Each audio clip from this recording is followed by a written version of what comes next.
Au nord du port, une zone réservée uniquement à la baignade, dite Zrub, profonde de 70 à 100 mètres, protège la plage de la Petite Afrique.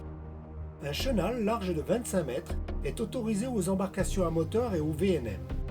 Au nord-est de l'Épi, une zone interdite aux embarcations motorisées ou à moteur, dite Ziem, d'une profondeur de 100 mètres, s'étend jusqu'à la limite communale. La zone interdite au mouillage permanente pour les navires de plus de 20 mètres qui s'étendait jusqu'à la bande des 300 mètres est maintenant définie au niveau de l'isobate 30 mètres avec des distances au rivage jusqu'à 500 mètres voire 1000 mètres. Le port de Beaulieu-sur-Mer est situé à l'ouest de la rade de Beaulieu. À l'ouest du pied des falaises d'Aise, on le repère difficilement. Le bassin du vieux port, qui correspond aujourd'hui au port public, fut construit fin du XIXe siècle. Fin des années 60, l'agrandissement et la construction du port privé est finalisé. Le port dispose de 719 postes dont 156 visiteurs. Pour des bateaux de longueur jusqu'à 45 mètres, le tirant d'eau varie d'1,80 m à 5 mètres. Il est organisé en 13 pannes, numérotées de 1 à 13, entourées de 4 quais.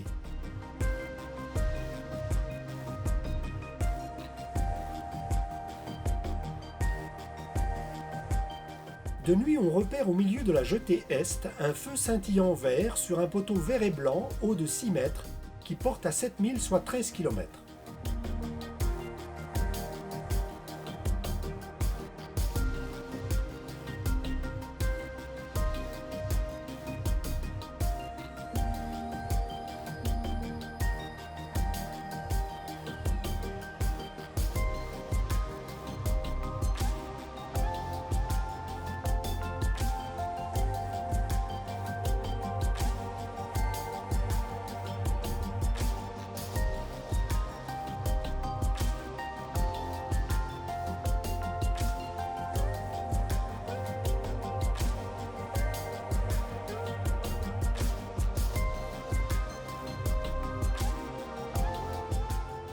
De nuit, un feu scintillant rouge repère l'entrée bâbord de la passe nord, au nord du brise-lames, sur une tourelle tronconique blanche coiffée de rouge, haute de 7 mètres, qui porte à 10 000, soit 18,5 km.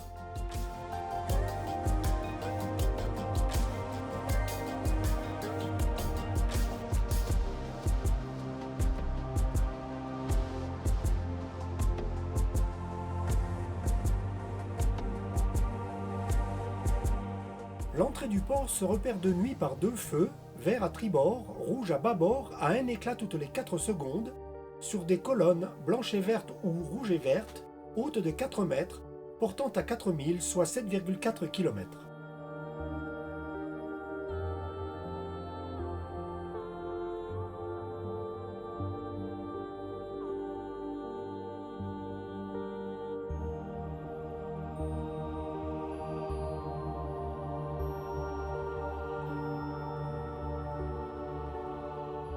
Le port des Fourmis à 0,4000 soit 800 mètres au sud, comme les ports et mouillages de la rade de Villefranche, font l'objet de vidéos dédiées.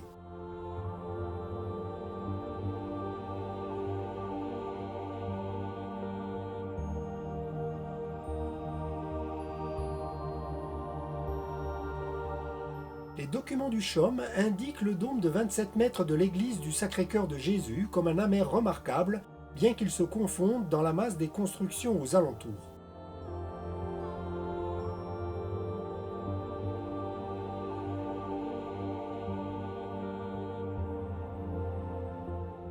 À l'entrée de la passe sud, on prendra garde au haut fond à bâbord et au pied du talus du brise-lames à tribord, balisé par des bouées de marque latérale rouge ou verte lumineuse.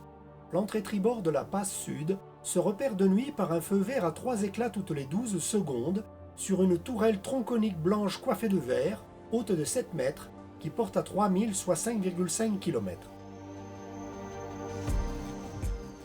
Les bateaux de moins de 3 mètres de tirant d'eau et 18 mètres de longueur emprunteront par beau temps et de jour la passe sud, en restant bien centrés dans le chenal balisé très étroit. De nuit ou par mer agitée, on empruntera impérativement la passe nord, bien abritée des vents d'est et d'ouest. Par vent fort d'est, l'accès reste néanmoins difficile.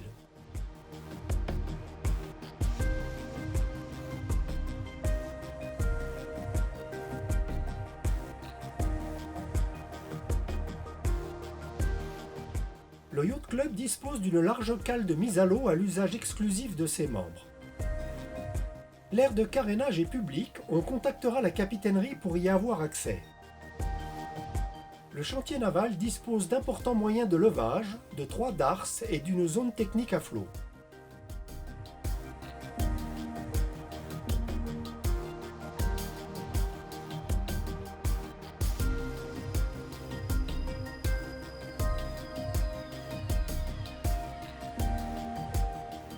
Tout le long du quai du Ponant se trouvent de nombreux commerces dont 2 ship chandlers.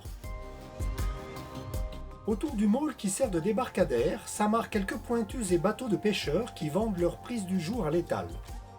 Les sanitaires plaisanciers sont accessibles par badge.